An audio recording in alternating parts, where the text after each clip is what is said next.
বন্ধুরা, আজ এমনই এক খাবারের কথা বলবো যে খাবার ছাদ বাগানের গাছে এইভাবে দিলে পরে যে খাবার আপনার বাগানের সমস্ত গাছেই দেয়া যাবে।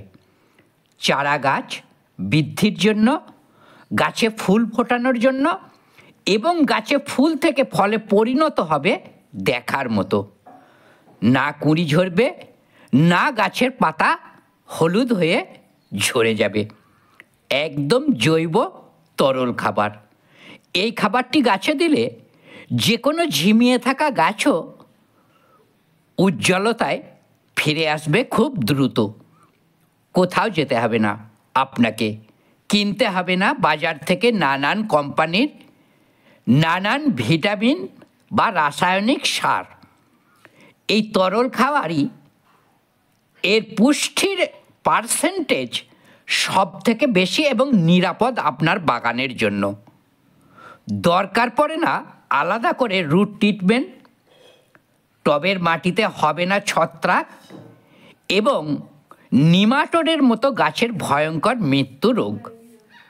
তো বন্ধুরা, এই তরল ফার্টিলাইজার তৈরি করতে কত খরচ হবে, কি কি পুষ্টিগুণ আছে, কতটা পরিমাণ গাছে দেয়া যাবে, এই তরল সার প্রয়োগ করার পর কি আর কোনো সার গাছে দিতে হবে? তো আসুন বন্ধুরা, জেনে নিই আজ খুব সংক্ষেপে। নমস্কার আমার সকল সম্মানীয় বাগান বন্ধুরা, মুখার্জিস গার্ডেনে আপনাদের সকলকেই নতুন একটি ভিডিওয়ে স্বাগত জানাই। জানুয়ারি প্রথমেই বেশ ভালো ঠান্ডার স্বস্তি এনে দিয়েছে প্রকৃতি। শুধু মানুষই নয়, সমস্ত শীতের ফুল ফল সবজি গাছের ভালো সময়। বিশেষ করে গোলাপের তো কথাই নেই, তার সঙ্গে জবা, গাঁদা, শাক সবজি গাছে ভর্তি থাকবে বাগান। এই সময়টা আমাদের কাজে লাগাতে হবে। খুব দ্রুত গাছগুলি থেকে শাখা পোশাখা পাবো, গাছ ভর্তি থাকবে কুড়ি ফুলে। যে সমস্ত গাছে ফুল এসে গেছে সেই সমস্ত গাছ হতে ফুলগুলি না ঝরে পড়ে এবং প্রতিটি ফুল থেকে ফলে পরিণত করার জন্য কি খাদ্য কেমনভাবে গাছে প্রয়োগ করলে ছাদ বাগান ভরিয়ে তুলতে পারবো। তো আমাদের আজকের ভিডিওতে এক নতুন ম্যাজিক খাদ্য আপনাদের জানাবো, যে খাদ্য মাসে 3 বার গাছে দিলে আর বিশেষ কোনো খাবার না দিতে পারলেও কোনো অসুবিধা হবে না।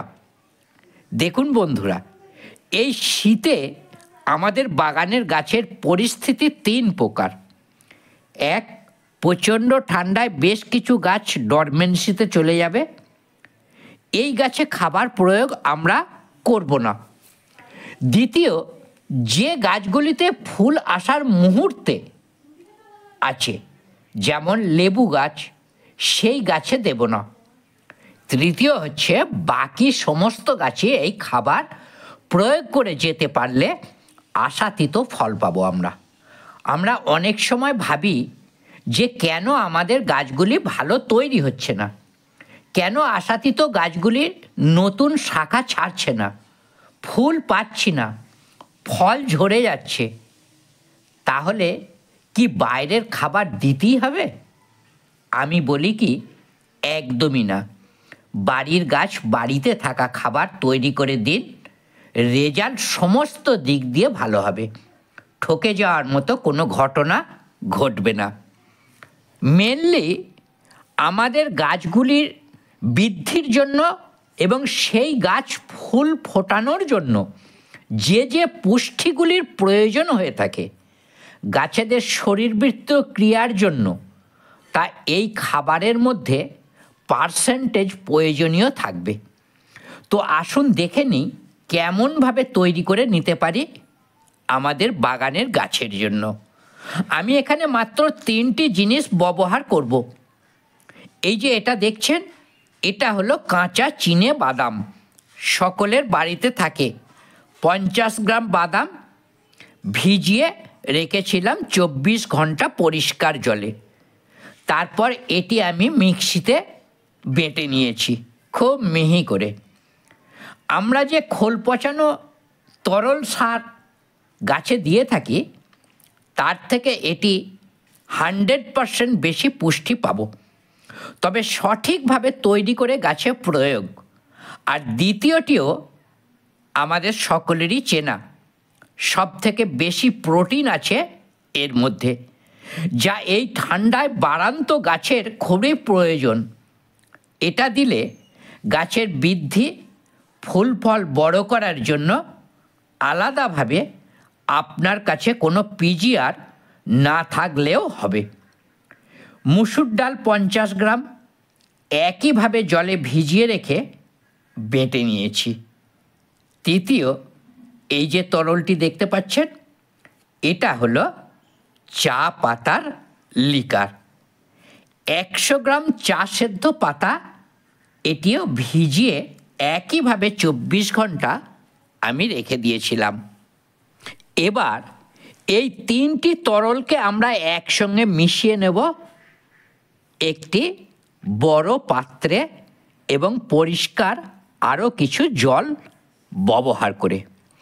তাহলে আমরা বাদাম এর মধ্যে নাইট্রোজেন, ফসফরাস, পটাশিয়াম ছাড়াও যে মাইক্রোনিউট্রিয়েন্টগুলি খোলে এক প্রকার খুবই কম বা নগণ্য পাওয়া যায়, তার থেকে লাখ গুণে পুষ্টির ভারসাম্য আমাদের বজায় থাকলো। এর জন্যই আর বাড়তি খাবার প্রয়োজন হয় না, বারবার খাবার দিতে লাগে না। এতে সময়, পরিশ্রম কম লাগে এবং মাটি ঠিক থাকে। আর মসুর ডালটি ব্যবহার করছি তার কারণ এতে এনপিকে মাইক্রোনিউট্রিয়েন্ট যেমন থাকে তার সঙ্গে রয়েছে প্রোটিন।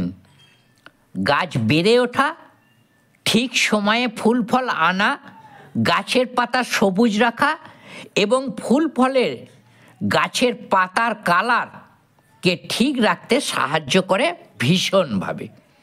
তার ফলে ফুল ঝরা, ফল ঝরা বন্ধ থাকে গাছের। ফুল ফলের সংখ্যা যেমন বেশি করে তেমনি ফুল ফল বড় করে। এটি দিলে গ্রোথ রেগুলেটরের কাজ করে। আর চা পাতার লিকার দেওয়ার কারণ মাটিকে ঠিক রাখে, গাছগুলিকে খাওয়ার প্রবণতা বাড়িয়ে তোলে। মানে যে খাবার টবের মাটিতে দেয়া হচ্ছে সেই খাদ্যপুষ্টিকে গাছকে শিকড়ের সাহায্যে গ্রহণ করানোর জন্য কাজটা মসৃণভাবে করে তোলে। চায়ের লিকার কষা হওয়ার ফলে টবের মাটিতে পোকামাকড়ের বসবাসের জায়গা নষ্ট করে দেয়। অনেকেই বলেন টবের মাটিতে ছত্রাক হয় বেশি করে এই তরল খাবার দেওয়ার ফলে। তার জন্য কি করবেন সেটা তো বলবো, তার আগে জেনে নিই জলের পরিমাণ কতটা। 50 গ্রাম বাদাম, 50 গ্রাম মুসুর ডাল আর 100 গ্রাম চা সেদ্ধ পাতার তরল 10 লিটার জলের সঙ্গে মিশিয়ে নিতে হবে। প্রয়োজন মতো টবের আকার, মাটি কতটা আছে, গাছের বয়স অনুযায়ী 10 দিনে একবার গাছে দিন। সকালের দিকে দেবেন। এই শীতকালে মাটি যেন পুরো ভিজে যায় এমন দেবেন না যেন টবের নিচ দিয়ে তা বার হয়ে যায়। অনেক সময় হয় কি, বিশেষ করে শীতের গাছে গাছগুলি ঝাঁকড়া হয়ে টবের মাটিতে সূর্যের আলো পড়ে না ঠিকভাবে, কুয়াশা থাকে, তার জন্য ছত্রাক হতে পারে। যাতে না হয় সাবধানতার জন্য আপনারা একটা কাজ করতে পারেন। এই তরল খাদ্যর সঙ্গে বাড়িতে থাকলে ডেটল 1 ml দিয়ে দিন। তাহলে ছত্রাক ও পোকার আক্রমণ হওয়ার সম্ভাবনা কমে যাবে। যে বন্ধুরা একদমই বাইরের খাবার গাছে দেন না তাদের জন্য সবথেকে শক্তিশালী নির্ভেজাল এই তরল ফার্টিলাইজার। বন্ধুরা, এইভাবে বাড়ির জিনিসগুলো ব্যবহার করে গাছে খাবার হিসেবে প্রয়োগ করুন। দেখবেন বাইরের খাবার আপনার গাছের জন্য কিনতে হবে না, না কোনো রাসায়নিক সার, না কোনো ভিটামিন বা প্রিজি আর বলুন না কেন, আপনার দেওয়ার দরকার পড়বে না। এই তরল খাবারটি বর্ষা বাদে আপনি সারা সিজনে, সারা বছর আপনি প্রত্যেকটি গাছেই দিতে পারেন। বন্ধুরা, এই ছিল আজকের ভিডিওটি ভালো লাগলে একটি লাইক এবং শেয়ার করার জন্য অনুরোধ করি।